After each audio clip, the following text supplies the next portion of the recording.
영광의 하나님을 뵙는 복된 주일 예배 자리에 나오신 성도 여러분을 우리 주님의 이름으로 환영합니다.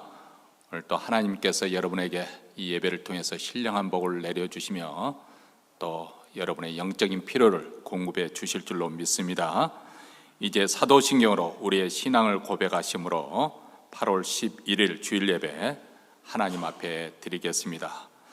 전능하사 천지를 만드신 하나님 아버지를 내가 믿사오며 그의 아들 우리 주 예수 그리스도를 믿사오니 이는 성령으로 잉태하사 동정녀 마리아에게 나시고 본디오 빌라도에게 고난을 받으사 십자가에 못 박혀 죽으시고 장사한 지 사흘 만에 죽은 자 가운데서 다시 살아나시며 하늘에 오르사 전능하신 하나님 우편에 앉아 계시다가 저리로서 산 자와 죽은 자를 심판하러 오시리라. 성령을 믿사오며 거룩한 공예와 성도가 서로 교통하는 것과 죄를 사하여 주시는 것과 몸이 다시 사는 것과 영원히 사는 것을 믿사옵나이다. 아멘. 우리 다 함께 일어나셔서 찬송가 49장 우리 하나님을 찬송하겠습니다.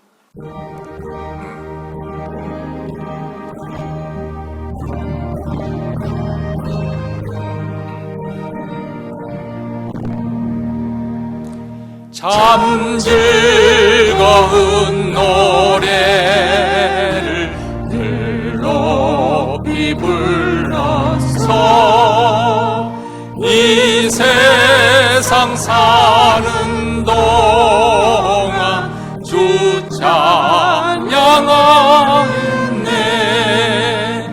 축복의 산에 올라 멀리 바라보니 나 건너갈 요단 강 뚜렷이 보이네.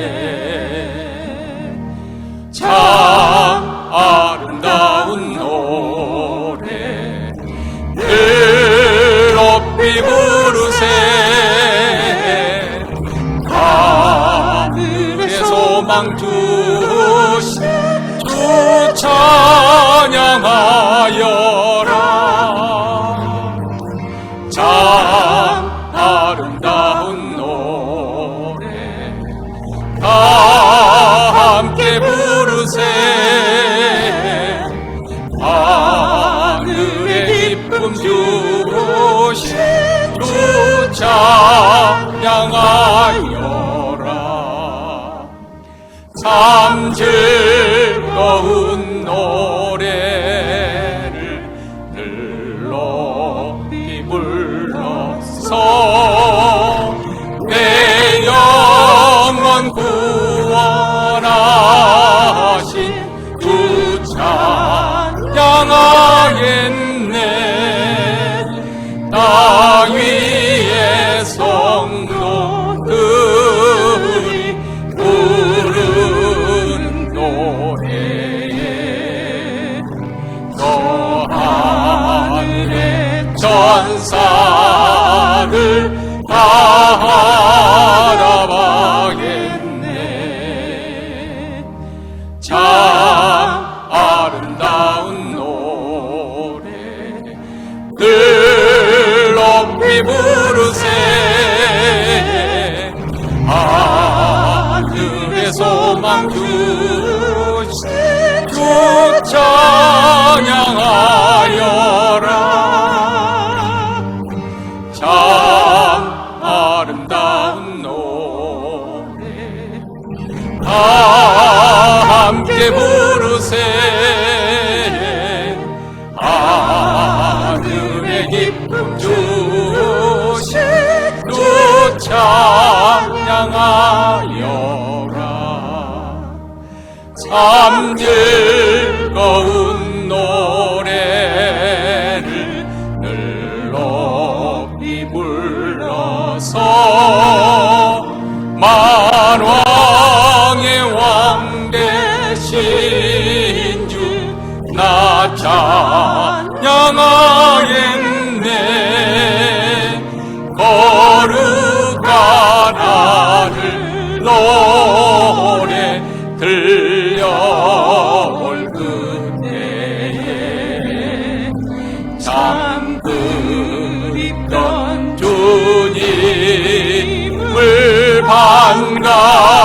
누리게 하리. 참 아름다운 노래 늘 높이 부르세. 하늘의 소망 두신 주 찬양하여라. 참 아름다운 노래 다 함께 부르세. 하늘의 기쁨 주세 주 찬양하여라.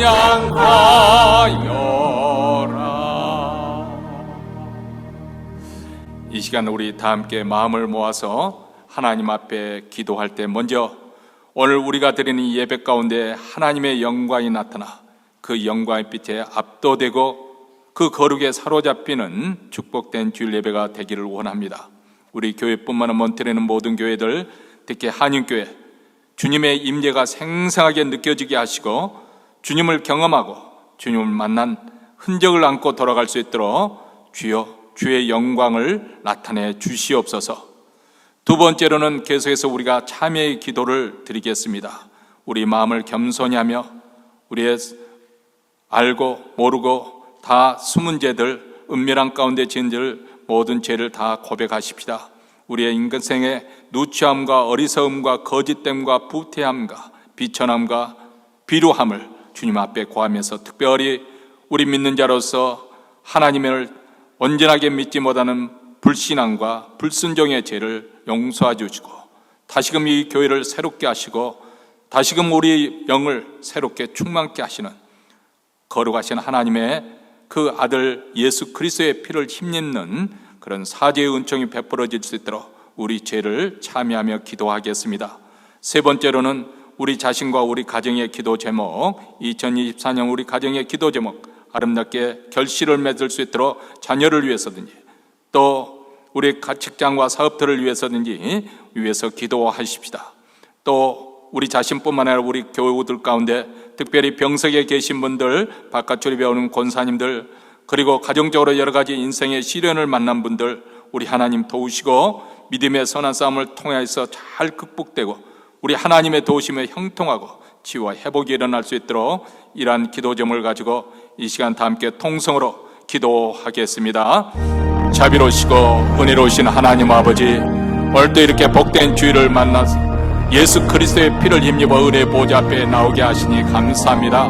하나님의 이름을 높여드리며 찬송하며 찬양하는 가운데 주의 영광이 우리 예배 가운데 나타나 그 영광의 빛에 사로잡히게 하시고 그 거룩에 압도되는 주일 예배가 되어지기를 간절원합니다. 우리 교회권 몬트레는 모든 교회들, 특별히 한인교회 주여 주의 영광을 빛을 비춰주셔서 주님의 임재가 생생하게 느껴지시고 주님의 거룩하신 영으로 강으로 충만케 되어 주님을 경험하고 하나님의 영광을 베푸는 귀한 시간이 되어지기를 원하고 하나님을 만남을 통해서 우리 인생의 변화가 일어나는 놀라운 하나님 만난 흔적을 안고 돌아갈 수 있도록 주여 주께서 주의 영광의 빛을 비춰주시고 아버지 하나님의 주님을 만나고 돌아갈 수 있도록 은혜를 베풀어 주시옵기를 원합니다.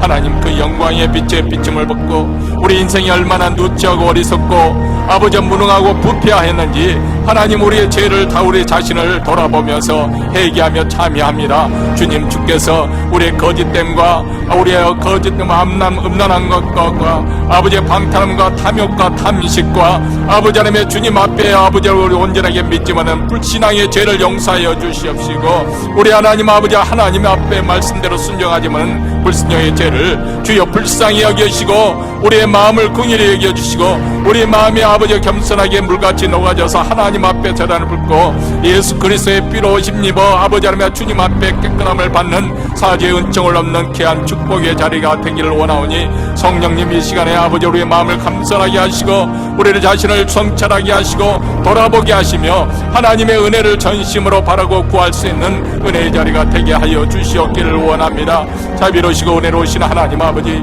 이러한 가운데 우리 하나님의 자비하심 속에 우리 가정의 기도 제목을 가지고 주님 앞에 나왔습니다. 2024년 우리 감사하며 아버지 우리 기도 제목을 가지고 하나님께 아뢰을 때 하나님 아버지 들으시고 응답하여 주시옵소서. 자녀를 위해서 기도합니다. 우리의 직장과 사업도와 우리의 장래 노후 모든 소원하는 말을 하나님께 감사함으로 아뢰을 때 우리 하나님 들으시고 응하여 주시옵시고 하나님의 때에 맡겨 주시기를 원합니다. 특별히 성도들 가운데 열아픈 성도들, 치유를 기다리고 있는 성도들, 우리 하나님의 치유의 손길로 하며 병고침의 역사가 나타나고 귀신이 쫓겨나가게 하시고 하나님의 거룩이 나타나는 귀한 아버지의 역사가, 은혜로운 역사가 일어나기를 원하오니 주님 이 시간 함께하여 주시옵소서. 가정마다 아버지의 주님의 은혜로 치유되고 회복되는 놀라운 역사가 이 예배를 통해서 일어날 수 있도록 우리 하나님 우리 기도를 들으시고 응답하여 주시고 하나님의 선하심과 은혜로우심을 맛보는 축복의 자리가 되게 하여 주시옵소서.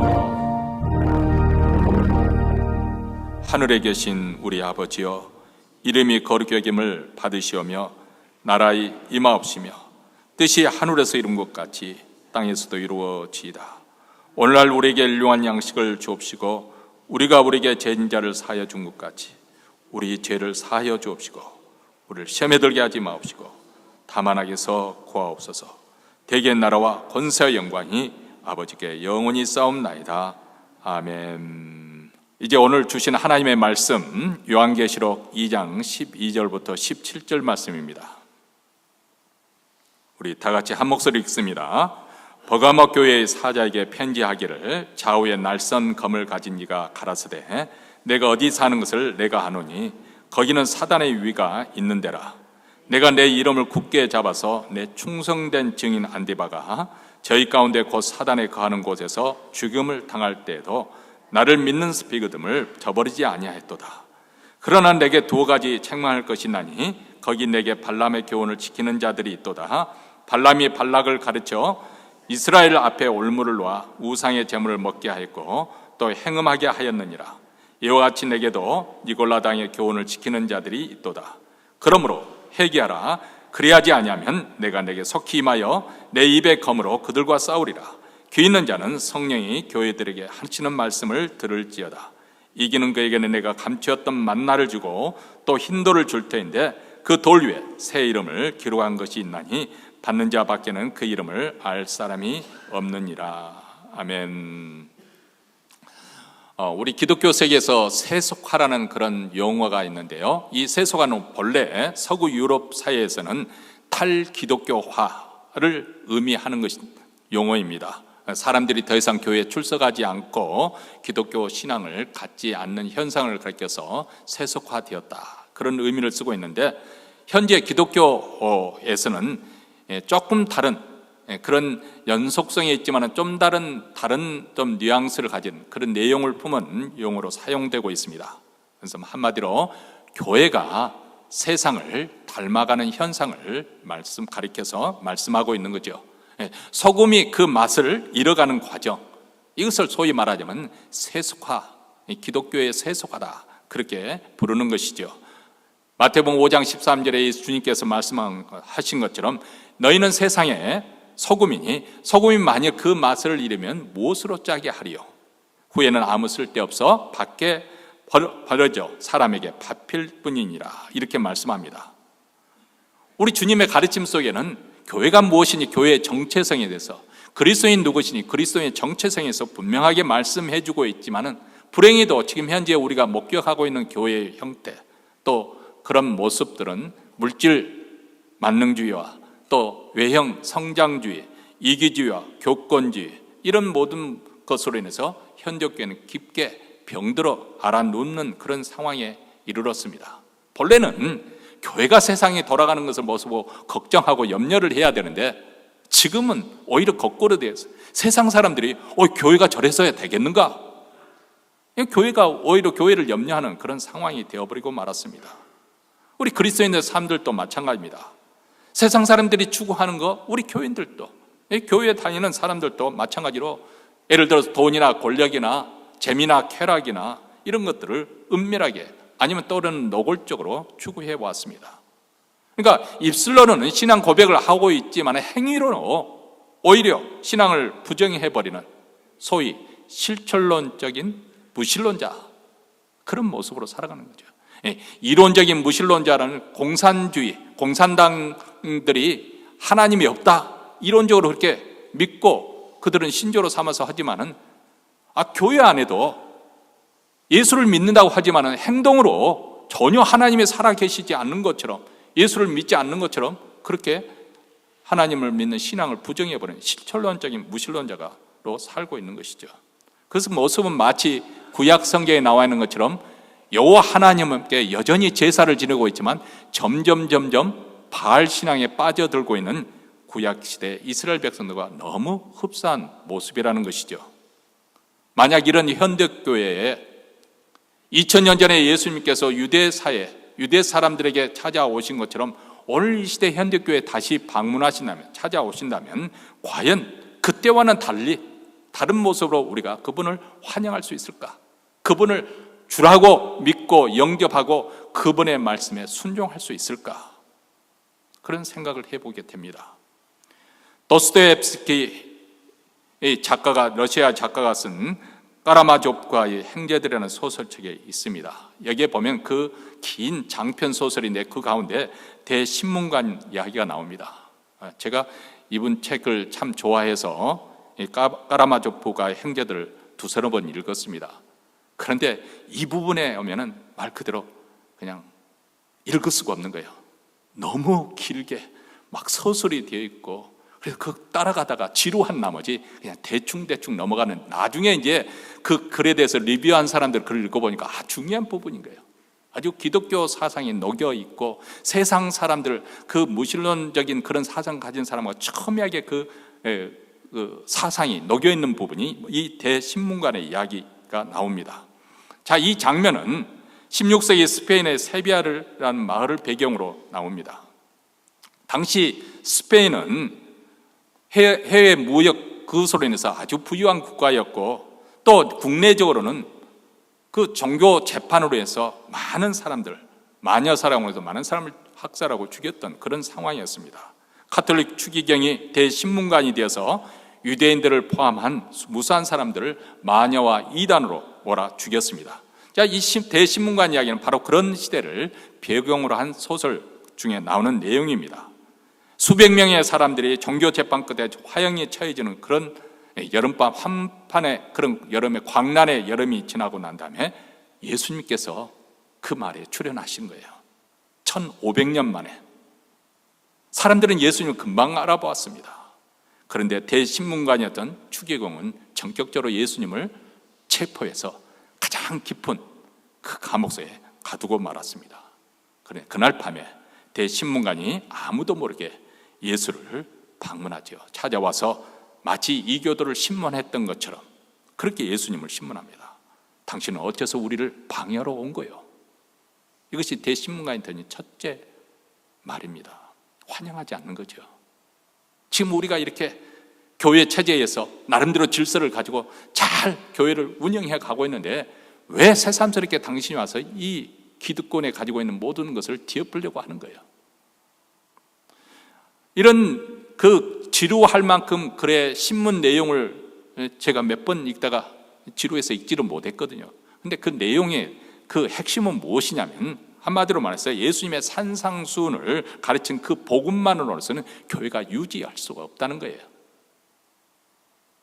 예수님께서 돌덩어리를 떡덩이가 되는 것을 거부하시고 성전 꼭대기에서 뛰어내리는 그런 이적을, 그런 도전을 거부하시고 사단에게 잠깐 한번 눈 감고 절을 하면 만국을 가질 수 있는 그런 권세와 영광을 가질 수 있는 그것을 거부하셨는데, 당신이 그럴 것이 아니고 그것을 가지고 교회를 위해서 선용했더라면 얼마나 놀라운 일이 일어났겠느냐, 그런 말이겠죠. 다시 말하면 교회가 세상에서 약속하는 그런 빵 문제, 이 돈의 문제를 해결하고 또 기적, 사람들이 좋아하는 그 기적, 그런 신비한 내세를 보여줄 수 있는 그런 것을 보여주고 또 교회의 권세를 보여주면 더 많은 사람들이 하나님을 믿고 더 많은 사람들이 교인 되지 않겠는가. 교회가 교회로서 살아남기 위해서 한마디로 예수식으로 그렇게 가지 아니하고 대중들이 원하는 거, 사람들이 원하는 거, 열광하는 거, 그것을 베풀어 줬으면 훨씬 더 달라지지 않겠느냐. 그런데 이제 예수께서 다시 나타나셔서 그들의 체제와 질서를 무너뜨릴 만한 그런 가르침과 행동을 하시니까 자기들의 기득권이 흔들릴까 두려운 이 대신문관이 그들을 가만히 내버려 둘 수가 없는 것이죠. 왜냐하면 교회를 지키기 위해서. 참 끔찍한 교회의 역설입니다. 자, 그런 1500년의 시대적인 배경에서 이제 또 거의 500년이라는 세월이 흐른 지금 현대 교회, 만약 예수님께서 어느 날 우리 교회, 현대교회에 방문하신다면 우리는 과연 그분을 열렬히 환영하고 그분의 통치에 순복하게 될 것인가 하는 문제입니다. 오늘 말씀은 한마디로 교회의 세속화, 우리 자신도 모르는 사이에 세속화 되어가고 있는 그런 교회에 아주 날카로운 메스를 가하는 그런 메시지가 담고 있습니다. 오늘 말씀 본문에 보면 에베소 교회와 서머나 교회에서 세 번째로 버가모 교회 보낸 예수 그리스도의 계시입니다. 버가모 교회는 교회의 세속화에 대한 예수님의 날카로운 책망이 담겨져 있습니다. 우리가 이미 공부했던 것처럼 에베소 교회는 영적 분별력으로 인해서 거짓 사도들이 거짓된 것을 드러냈습니다. 그리고 주님의 이름을 위해서 참고 견디며 게으르지 않아 칭찬을 받았지요. 다만 한 가지 그들이 책망받았던 것은 처음 사랑을 저버렸다.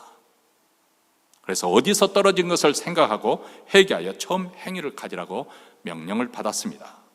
이어서 지난 시간에 살폈던 서머나 교회는 고난 중에 믿음을 잘 지킴으로써 책망 대신 칭찬만을 받았습니다. 비록 그들이 환난과 궁핍 속에서 어려운 가운데서 믿음을 지키려고 애쓰고 있었지만 우리 주님이 보실 때는 영적으로 너희들이 참 부요하다, 그렇게 칭찬하셨습니다. 물론 환난이 피해가는 것이 아니고 앞으로도 10일 동안 환난을 받게 될 건데 죽도록 충성하면 생명의 면류관을 받게 될 것이다, 이렇게 약속해 주십니다. 자, 여기 보면 서머나 교회가 예부로부터의 공격, 예부로부터 그런 고난, 예부로부터 주어지는 핍박을 잘 견뎌냈습니다. 그런데 오늘 본문 버가모 교회는 교회 안에서 세속화로 인한 교회 내부로부터의 부패해버린 그런 교회를 보여주고 있습니다. 여러분, 교회가 성경적인 그 진리의 말씀, 가르침을 벗어나서 한마디로 복음의 핵심, 예수 그리스도, 그분이 하나님의 아들이신 그분이 우리 죄를 위해서 십자가에 죽으셨습니다. 우리는 하나님 앞에 자신의 의로서는 하나님께 구원받을 수 없는 죄인이고 하나님의 진노 아래에 있었는데 예수의 피가 우리의 죄를 다 깨끗하게 씻어주셨습니다. 우리가 그 피를 힘입어서 하나님께 나아갈 수 있는 그런 구원받는, 생명을 얻는 놀라운 축복을 받았습니다. 이 복음을 핵심에서 벗어나 버리고, 자, 이 복음의 핵심에서 벗어나게 되니까 점점 세상적인 가치관, 세상적인 물질주의, 그런 세상적인 그런 쾌락주의가 누룩처럼 교회 안에 번지기 시작합니다. 자기의 입맛에 맞는 교훈과 가르침을 쫓다가 그만 주님으로부터 엄한 책망을 받게 된 것이죠. 오늘 말씀 16절입니다. 그러므로 회개하라. 그리하지 않으면 내가 속히 임하여 내 입의 검으로 그들과 싸우리라, 이렇게 말씀합니다. 자, 오늘 본문 말씀을 보십시다. 버가모 교회는 어떻게 보면 현대교회와 아주 닮아있는, 그런 속성을 닮아있는 그런 모습을 보여주는데, 이 버가모 도시는 서머나부터 북쪽으로 약 60마일 내지는 65마일 떨어진 그런 위치한 곳입니다. 그러니까 예계 부분이 있다면 소아시가 불쑥 튀어나온 부분인데, 제일 밑에가 에베소이고, 에베소에서 한 30-40마일 떨어진 데고 서머나 교회고, 그 서머나 교회에서도 60마일 떨어진 곳이 바로 오늘 버가모 도시라는 도시입니다. 이곳은 약 해발 300m 높이 이 계곡에 둘러싸여져 있기 때문에 이 버가모라는 본래 뜻은 포츄리스, 이 요새라는 것이에요. 주전 2세기에는 헬라 문명의 가장 화려한 꽃이라고 불리울 만큼 그런 도시였습니다. 계시록 편지가 전해진 그 무렵까지 250년 동안 그 소아시아의 행정 수도였습니다. 그러니까 요즘으로 식으로 표현하면 에베소 도시는 미국으로 말하자면 뉴욕에 해당되는 것이고, 이 버가모 도시는 워싱턴 DC에 해당되는 그런 곳입니다. 당연히 이방 종교와 풍습이 만연한 그런 도시죠. 엄청난 규모의 제우스 신단을 비롯해서 아테나, 아테네, 디오니소스, 아스클레피오스, 데메테르, 발음하기도조차 힘든 이 이교도 신들을 많이 섬겼던 도시입니다. 그리고 놀랍게도 그들이 자랑한 것 중에 하나는 20만 권이 넘는 도서관을 아주 잘 지어놓고 그것으로 인해서 학문과 문화의 꽃을 피운 도시이기도 합니다. 그러니까 버가모는 어떻게 보면 황제 숭배를 가장 먼저 시작했던 도시입니다.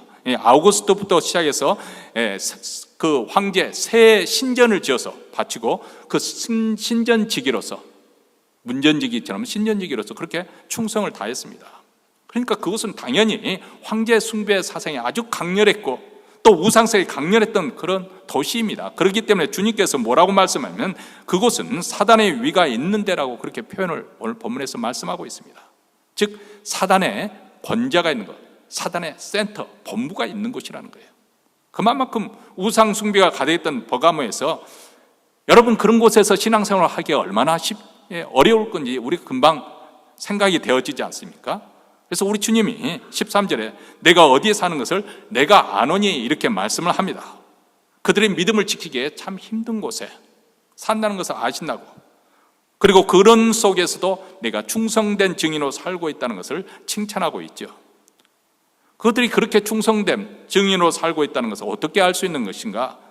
바로 안디바라는 성도가 죽임을 당했을 때, 전승에 의할 것 같으면 버가모 교회 성도 안디바가 도미티아니누스 황제 통찰에서 그 큰 놋의 그릇 그 안에 서서히 구워지다가 죽었다는 그런 전승이 내려옵니다. 그런 안디바를 가리켜서 주님이 뭐라고 말씀하냐면 얼마나 그 사람에 대한 우리 주님의 애틋한 마음을 가지고 있으면 내 충성된 증인 안디바. 참 대단한 호칭 아닙니까? 내 충성된 종 안디바. 얼마나 다정하게 또 애틋한 마음으로 애정을 가지고 안디바를 그렇게 부르고 있습니다. 사실 예수님께서는 계시록 1장 5절에 보면 자기 자신을 충성된 증인이라고 그렇게 호칭하셨는데 이 안디바를 그렇게 부르고 있습니다. 안디바만 그랬던 것도 아닙니다. 그런데 버가모 교회를 향해서 다시 한번 읽어보겠습니다. 내가 어디 사는 것을 내가 아노니 거기는 사단의 위가 있는 데라. 내가 내 이름을 굳게 잡아서 내 충성된 증인 안디바가 너희 가운데 곧 사단에 거하는 곳에서 죽임을 당할 때에도 나를 믿는 믿음을 저버리지 아니하였도다. 이렇게 버가모 교회를 향해서 칭찬을 하고 있어요. 다시 말하면 무서운 핍박, 무서운 환난, 거센 환난을 당하고 있는데 믿음을 저버리지 않았는데 심지어는 안디바가 죽임을 당하는 그것을 보고도 낙심하지 아니하고 더욱 굳게 그리스도를 믿는 믿음을 붙잡았다는 것입니다. 그래서 이런 사람들을 가리켜서 히브리서 기자는 세상이 감당치 못하는 사람들, 이런 사람들은 세상이 감당치 못하더라. 영어성에 보면 이 사람들은 세상이 그 사람들에게 살기에는 적합하지 않아. 그럴 만한 가치가 없는 곳이야. 그런 뜻입니다. 바로 안디바와 같은, 그리고 버가모 교회 충성된 사람들이 그런 모습으로 살아갔다는 것이에요. 여러분은 어떻습니까? 여러분은 지금 세상을 이기는 사람으로 살아가고 있습니까? 세상의 어떤 위협이나 핍박이나 불이익이나 아니면 조롱을 받더라도 충성스럽게 그리스도를 쫓아가는 제자의 삶을 살고 있습니까? 사도 요한은 요한 1서에서 이렇게 말씀합니다. 대저 하나님께로서 난 자마다 세상을 이기느니라. 세상을 이긴 이김은 이것이니 우리의 믿음이니라. 예수께서 하나님의 아들을 이심을 믿는 자가 아니면 세상을 이기는 자가 누구뇨? 세상을 누가 이기는 것인가? 그렇게 묻는다면 세상을 이기는 이김은 어떤 사람이라고요? 하나님의 아들을 믿는 믿음. 우리의 믿음이 세상이 아무리 서슬프런 칼을 쥐고 교회를 위협한다 하더라도 교회가 결국 승리하게 될 것인데, 왜냐하면 교회는 바로 교회의 머리가 되시는 우리 주님의 통제, 그분의 보호하심을 받고 있기 때문에 모든 산자와 죽은 자를 심판하시는 그분, 좌우의 날성검을 가지신 이가 교회의 머리가 되시기 때문에 그분이 교회를 지켜주시고 보호하시기 때문에 승리할 것이라는 것입니다. 자, 그렇게 칭찬을 버가모 교회에 하신 우리 주님께서 이런 버가모 교회가 책망을 받는 이유는 다름 아닌 바로 예부로부터의 핍박이 아니라 내부로부터의 부패였다고 오늘 본문에서 말씀을 하고 있습니다. 오늘 본문을 조금 더 이해하기 돕기 위해서 이솝 동화에 나오는 그 대목을 소개해 드릴까 합니다. 이솝 동화에 이런 내용이 있습니다. 북풍과 태양이 어느 날 내기를 했습니다.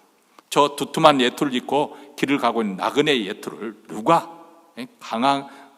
더 빨리 예투를 벗기느냐, 그것을 시합을 해서 누가 더 강하냐, 그것을 한번 해보자, 겨누어보자. 먼저 북풍이 한파와 함께 아주 강한 강풍으로 몰아치어서 그 사람의 겉옷을 벗기려고 했습니다. 그런데 나그네는 오히려 그 강한 세파, 그 추운 바람 강풍에 오히려 옷깃을 겨에 메고 단단히 단속을 하고 그렇게 꽁꽁 메고 돌아가는 거예요. 그러자 그 다음 태양이 추위도 강풍도 없이 그저 따뜻하게 햇빛을 쬐어줬습니다. 나긋나긋할 정도로 쬐어주니까 누가 뭐 어떻게 하라는 것도 아닌데 스스로 나그네가 옷을 벗었다는 거, 겉옷을 벗었다는 거예요. 이 외화는 어쩌면 버가모교에 상징하는 그런 내용이 아닐까 싶습니다. 아주 세상으로부터 거센 비바람이 강풍이 몰아치고 한파가 몰아칠 때는 아주 겉옷 두툼해 있는 것처럼 그런 핍박을 잘 견뎌냈습니다. 그런데 따뜻하게 비추는 세상의 재미에 그만 녹아져 버렸습니다. 주님은 이것을 책망하신 거예요. 14절과 15절 말씀입니다. 우리 함께 읽도록 하겠습니다. 그러나 내게 두어 가지 책망할 것이 있나니 거기 내게 발람의 교훈을 지키는 자들이 있도다. 발람이 발락을 가리켜 이스라엘 자손 앞에 걸림돌을 놓아 우상의 제물을 먹게 하였고 또 행음하게 하였느니라. 이와 같이 내게도 니골라당의 교훈을 지키는 자들이 있도다. 자, 외부로부터 오는 그런 핍박은 잘 감당을 했는데 내부로부터 오는 부패를 감당치 못했다는 것이죠. 그것은 버가모 교회 성도들 가운데 주님의 가르침을 쫓아가는 자들이 아니라 발람의 교훈을 따르는 자들이 있었다. 이 발람의 교훈이 무엇인가? 민수기에서 22장 20부로부터 25장에 걸쳐서 나오는 것입니다. 자, 이스라엘 백성들이 요단강을 건너가기 전에 이제 통과를 하는데 모압 왕이 지배하는 모압 왕 발락이 지배하는 그것을 통과하려는데 그가 가로막는 그런 부분에서 이 모압 왕이 그 전에 모든 왕들이 다 떨어져 나가는 것을 보고 큰일 났다 싶어서 바벨론 선지자 발람을 초청합니다. 금은 보화를 약속하면서 제발 와서 이스라엘에게 향해서 저주를 해달라. 엄청난 금은 보화를 약속받고 선지자 발람이 와서 이스라엘 백성들 향해서 저주를 하려고 하는데 하나님께서 그것을 금하시는 거예요. 할 수가 없는 거예요. 저주 대신 축복의 말만 하게 됩니다. 그런데 여전히 돈에 미련을 둔 눈이 먼 이 발람이 모압 왕 발락에게 이스라엘을 망하게 할 수 있는 그런 비법을 슬쩍 알려주는 것이죠. 바로 민계 작전이었습니다. 모압 여성들 하여금 이스라엘 남성들을 유혹하게 해서, 그래서 우상 섬기는 그 제사에 동참하게 해서 음행에 빠지게 하는 것. 그 당시 이방 우상을 섬길 때 그들의 제사를 지내면 꼭 그런 성적인 그런 일들이 벌어졌습니다. 그건 역사적인 고증에서 벌어지는 그런 부패한 거예요. 뭐 이 팔레스타인만 그런 것이 아니에요. 지금 현재 버가모 교회에도 마찬가지였고 그 다음에 교회도 마찬가지였습니다. 우상 섬기는 제사에 동참하기 위해서 음행에 빠지게 하면은 하나님께서 우상에 빠진 것도 그렇고 거기에 음행까지 하니까 하나님께서 진노하셔서 그들을 멸망시킬 것이다. 과연 이 발람의 계획에 의해서 이스라엘 남자들이 우상의 음란한 잔치에 참여했다가 하나님의 심판으로 24,000명이 죽는 아주 끔찍한 그런 재앙이 임하게 되죠. 이처럼 발람의 교훈은 순진한 신자들을 유혹해서 우상도 섬기면서 적당히 쾌락도 즐기도록 조장하는 것. 오늘날식으로 말하면 예수를 믿으면서도 세상도 인조하고 하고 싶은 거 다 하고 그렇게 살면 구원도 받고 세상도 즐기고. 그래서 주일학교 선생님이 부자와 나사렛 설교를 이렇게 가르쳐 줬습니다. 다 가르쳐 주고 난 다음에 여러분은 부자가 되고 싶어요? 아니면 나사로가 되고 싶어요? 그렇게 물었습니다. 그러자 어떤 아이가 탁 손을 번지고 아주 똘똘한 아이가 되니 선생님 저는요 살아있을 때는 부자가 되고 싶고요, 죽어서는 나사로가 되고 싶어요. 그렇게 살고 싶은 거예요, 다. 근데 이 발람의 교훈을 따라 조장하는 사람들이 버가모 교회에 있었다는 거예요. 바로 니골라당. 소위 말하면 이 니골라당이 누군지 이게 사실 학자들 간의 의견이 분분합니다.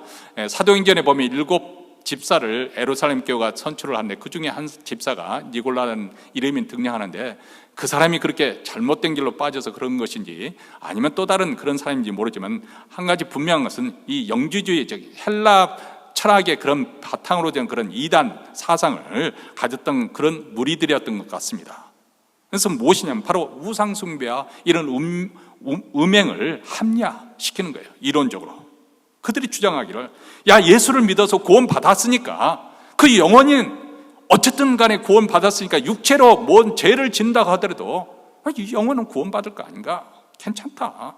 그러니까 육체로 적당히 죄를 짓고 인생을 즐겨도 자유분방하게 살아도, 그러나 그 영혼이 천국에 가면 그것으로 된 거 아닌가?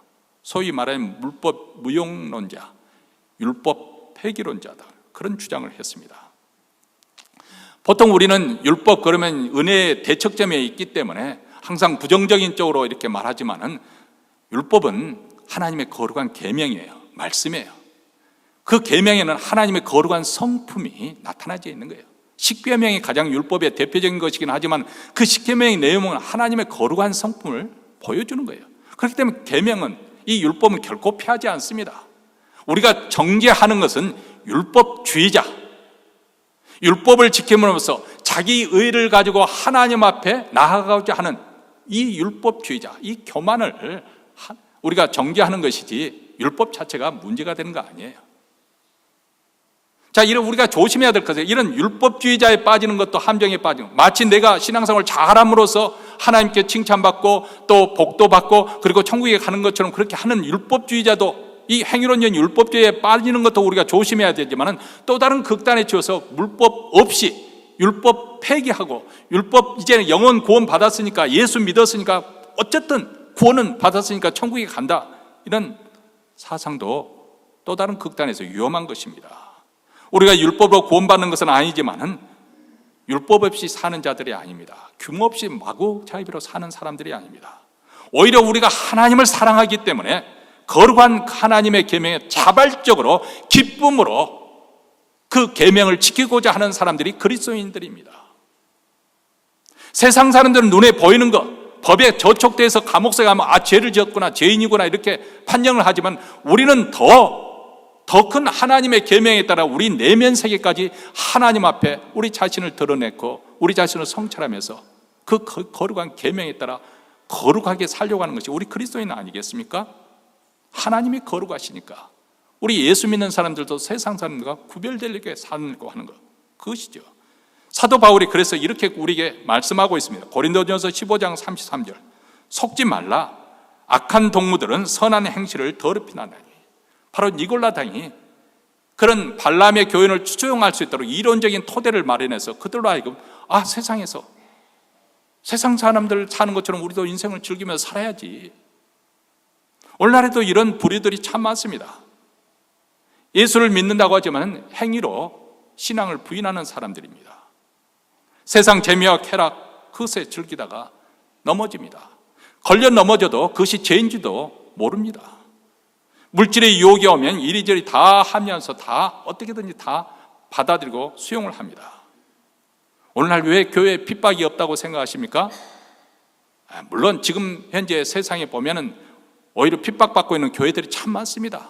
지금도 기독교 뉴스 신문에 보면은 막 교회가 불타고요, 극렬 그 이슬람 분자들에게서 막 그 핍박받고 죽임을 당하고 그런 일들이 지금도 일어나고 있습니다. 근데 어쨌든 우리가 민주국가에 살다 보니까 종교의 자유가 있으니까 핍박이 없는 것 같은데 정말 왜 핍박이 없을까? 깊게 한번 생각해 보십시오. 어쩌면 사단이 핍박만으로서는 별로 그렇게 효과적으로 저들의 믿음을 떨어뜨리는데 효과적이지 못하다고 생각한 것이 아닐까? 전략을 바꾸는 거예요.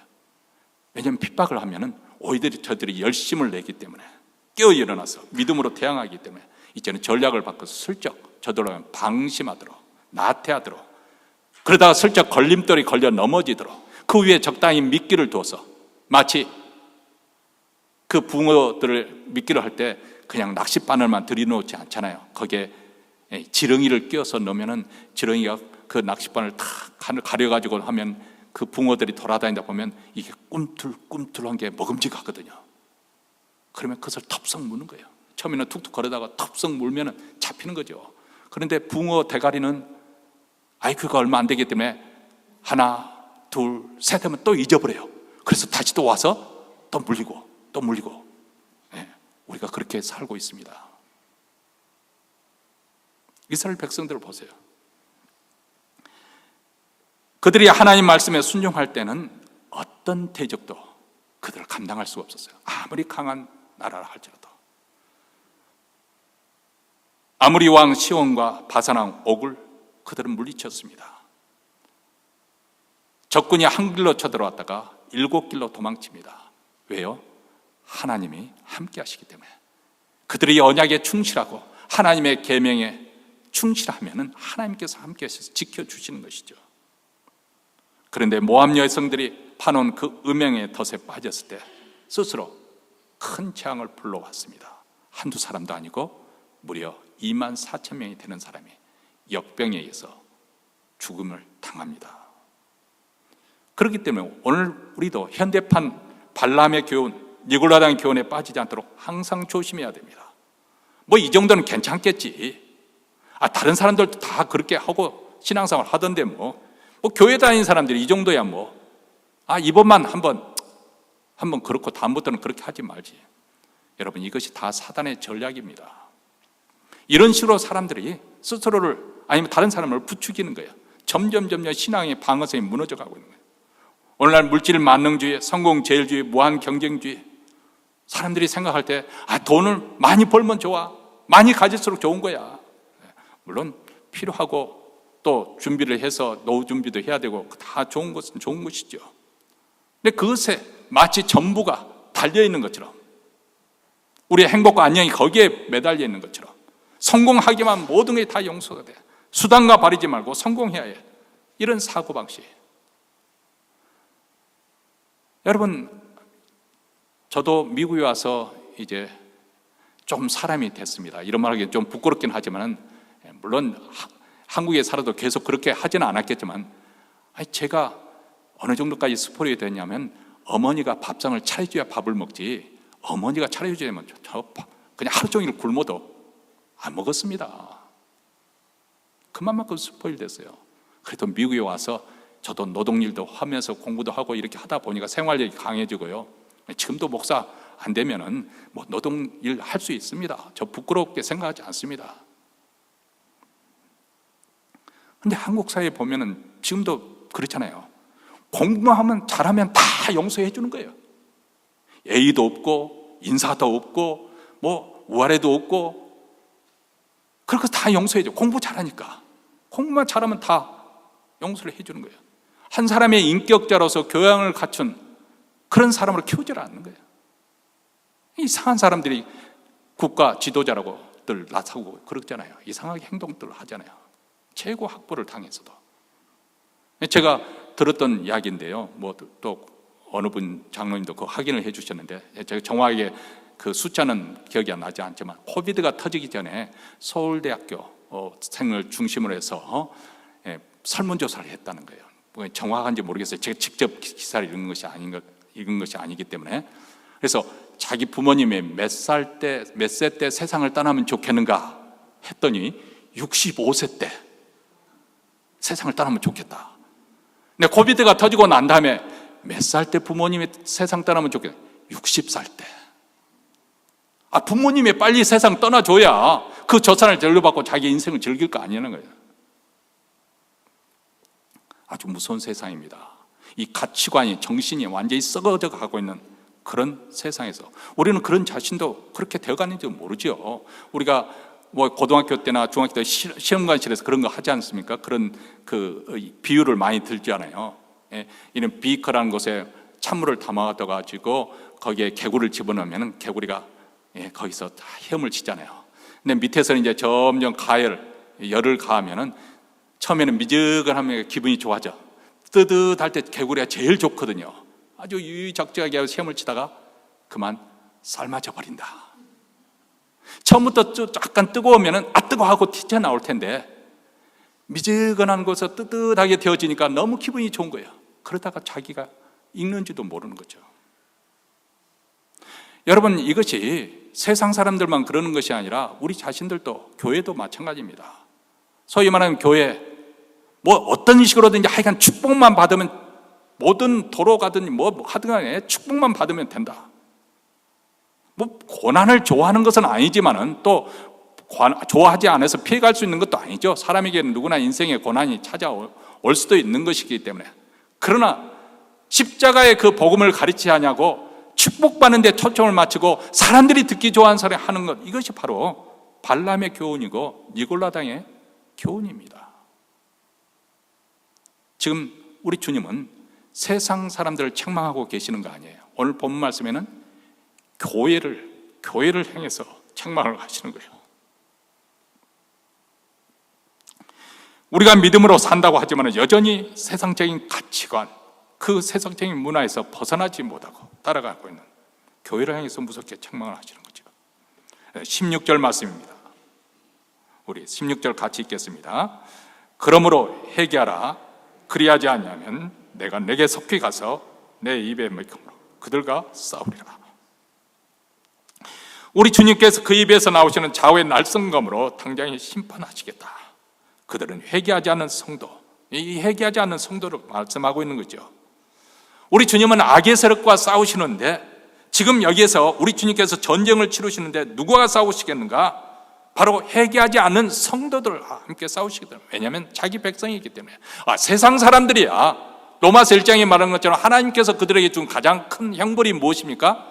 그들을 멋대로 살도록 내버려 두는 거예요. 악인들이 왜 제 명예까지 그렇게 오랫동안 살면서 호의하시면서 그렇게 부귀영화를 누리는가? 왜냐하면 그들이 죽으면 심판이 기다리고 있기 때문에. 왜 우리 믿는 사람들은 고난이 있는 것인가? 우리 하나님은 우리를 천국에 들어가기 위해서, 하나님의 유업, 하나님의 나라를 유업으로 주시기 위해서 하나님께서는 우리를 연단시키고, 그래서 우리 인생에 개입하시고 간섭하시는 거예요.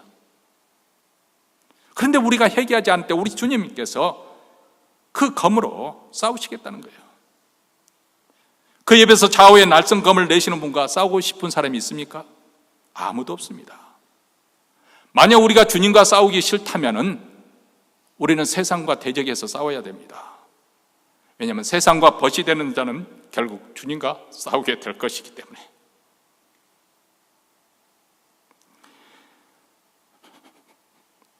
야고보 선생이 4장 4절에서 이렇게 말합니다. 세상과 벗이 되고자 하는 자는 스스로 하나님과 원수되는 것이기 때문에. 그러면서 17절에 이렇게 말씀합니다. 귀 있는 자는 성령이 교회들에게 하시는 말씀을 들을지어다. 귀 있는 자, 들을 귀가 있는 자, 아직도 조금이라도 생각이 남아있다고 한다면, 아직도 조금이라도 내 양심에 꺼리는 것이 느껴진다고 한다면 우리 주님의 말씀을 소리 여기지 말라고 그렇게 말씀합니다. 그러면서 우리 주님께서 위로와 격려의 말씀을 약속을 해주시죠. 이기는 그에게는 감추었던 만나와 흰돌을 준다고 그렇게 말씀하십니다. 우리가 사단의 유혹을 극복하고 이기는 자가 될 때 주님께서 크신 축복을 약속해 주십니다. 여기서 감추인 만나, 아마도 천국 잔치에서 누리는 어린 양의 잔치에 누리는 그것을 말씀하고 있는 것이 아닐까 싶습니다. 흰돌은 승리자에게 주는 상표같이. 그렇기 때문에 우리가 좀 이 땅에서 힘들고 또 어려워도 그런 죄의 유혹을 뿌리치고 오래 참아 이기는 자, 장차 천국에서 어린 양의 잔치에 우리가 함께 기쁨에 동참하게 될 것이라 믿습니다. 여러분, 성도들은 환난이나 핍박이 오면, 가정적으로 어떤 어려운 문제가 부딪히면 우리는 경각심을 가지고 깨어 일어나지요. 정말 신앙을 가진 사람이라고 한다면, 어떤 분들은 간혹 그런 분들이 있어요. 신앙생활 잘한 것처럼 보였는데 가정에 어떤 우환이 생기니까 하나님을 원망하면서 오히려 신앙에서 멀어지는 분들도 있습니다. 근데 대부분의 경우에는 평소에 느슨하게 신앙생활을 하다가도 어려운 일이 부딪히면 하나님 앞에 나와서 무릎을 꿇고 기도하죠. 말씀을 붙들고 씨름하기 시작합니다. 그리고 믿음으로 인내하며 견뎌냅니다. 자, 이런 과정을 통해서 하나님께서는 우리 안에 있는 그런 불순물들, 마치 광석에서 채취해서 그대로 쓰는 것이 아니라 재련소를 통해서 불로서 연단을 해서 불순물들을 다 그런 찌꺼기를 제거한 다음에 정금을 만들어 가는 것처럼 이런 과정을 통해서 우리의 믿음도 순결해지고 믿음이 견고해집니다. 그런데 만약 우리에게 고난이 없다고 한다면, 문제가 없다고 한다면 우리 성도들의 그 열정과 신앙, 그런 열심은 사라지게 될 것이고, 기도의 눈물도 마르게 될 것이고, 사랑의 수고, 믿음의 역사, 그리고 소망의 인내도 나타나지 않게 될 것입니다. 여러분, 이런 것들이 사라지면 그 대신 거기에 찾아오는 것들이 있어요. 사람들이 무엇을 찾으면 세상 재미를 더 찾습니다. 세상에 눈에 보이는 거, 화려해 보이는 거, 부귀 영화, 그리고 그런 속에서 은밀하게 죄를 즐기기 시작합니다. 마치 사단의 팔베개에 누워서 사단이 불러주는 그 자장가에 깊은 영적 잠에 빠진 그런 상황이 되어버리고 마는 것이죠. 여기서 만약 우리가 깨어나지 아니하면 우리 주님의 입에서 나오는 이한 검으로 우리가 싸우실 것이다, 우리 주님께서 경고하시는 것이죠. 오늘 메시지를 들으면서 우리 모두 다 영적으로 각성해서 깨어 일어나는, 우리 자신도 모르는 사이에 어떻게 보면 세상의 그런 기준에, 그런 논리에 매몰이 되어서 타협하고 적당히 세상을 즐긴다면서 은밀한 곳에 죄까지 즐기게 되는 그런 속에서도 우리가 잘못된 것을 깨닫지 못하고 혹시 그런 영적 잠에 끼어들지 않는지 각성해서 깨어 일어날 수 있게 되기를 바랍니다. 이런 죄에서 우리가 회개하고 돌아서십시다. 다시금 하나님 나라에 헌신하게 다짐해 충성하는 우리 모두가 되시기를 주의 이름으로 축원합니다. 기도하겠습니다.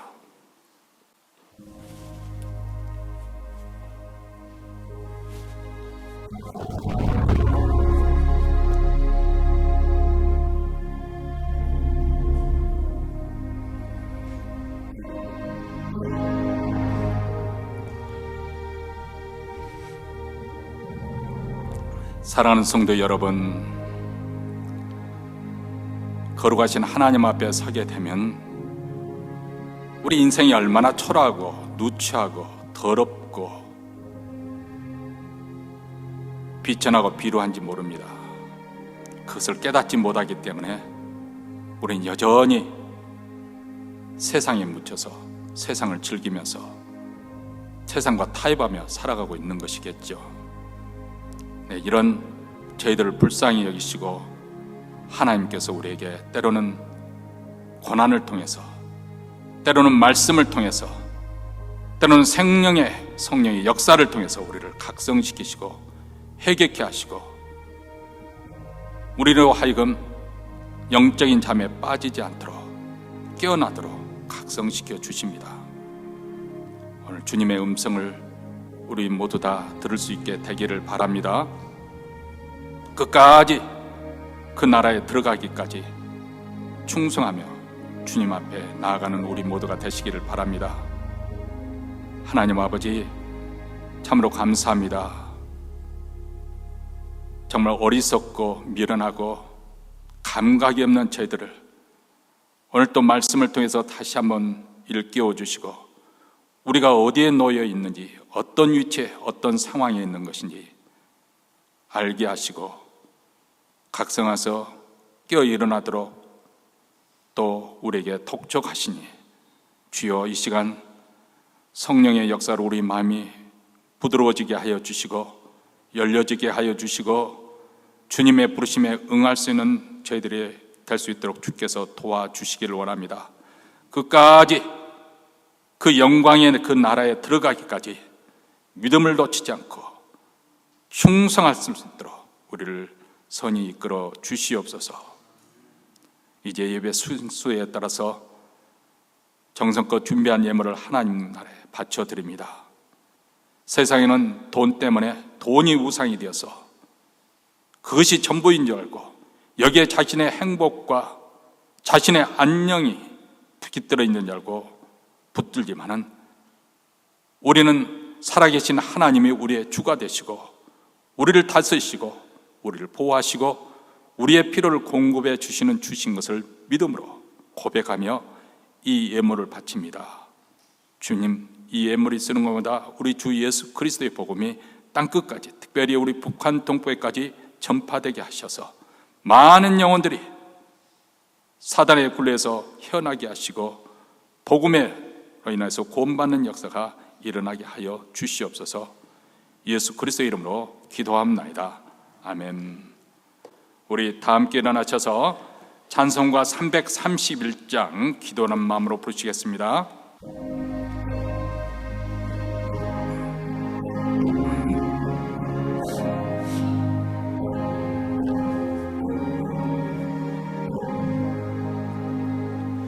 나 주를 멀리 떠났다 이제 옵니다.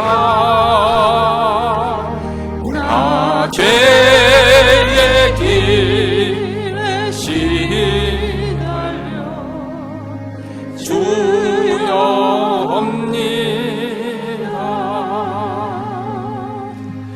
나 이제 왔으니 내 집을 찾아 주여 나를 받으사 맞아주소서. 그 귀한 세월 보내고 이제 옵니다. 나 지우치는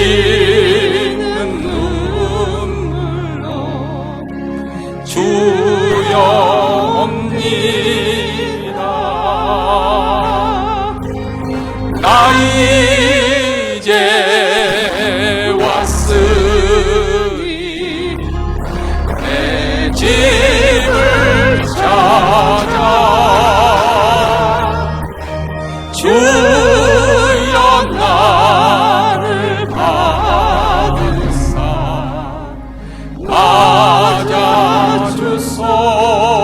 맞아주소서. 나 죄에 매여 고달파 이제 옵니다. 누구신 사랑 받고자 주여 옵니다. 나 이제 왔으니 내 집을 찾아 주여 나를 받으사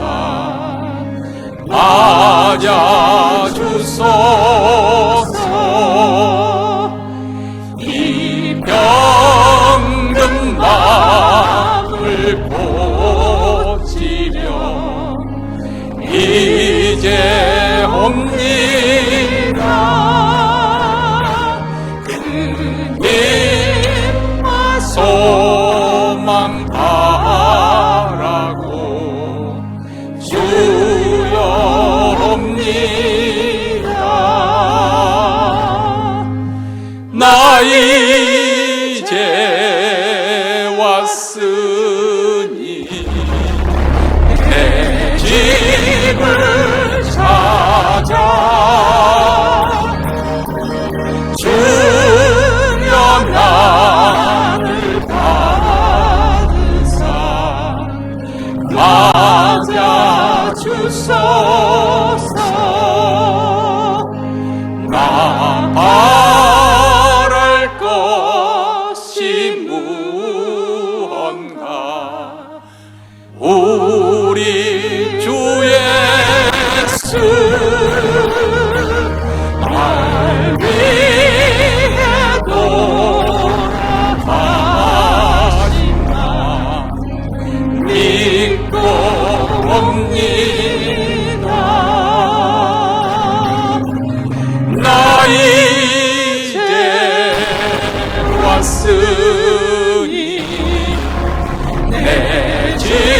주님을 찾아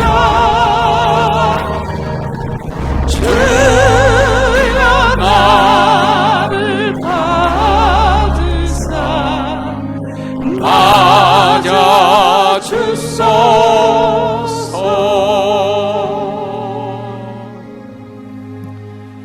이제는 우리 구주 예수 그리스도의 은혜와 하나님 아버지의 무한하신 사랑과 성령의 교통하심에 참여하며 악한 행습과 죄에서 돌이키고자 다짐하며 주 앞에 나온 사랑하는 성도들, 그 가정과 기업과 교회 위에 영원토록 함께 있을지어다. 아멘.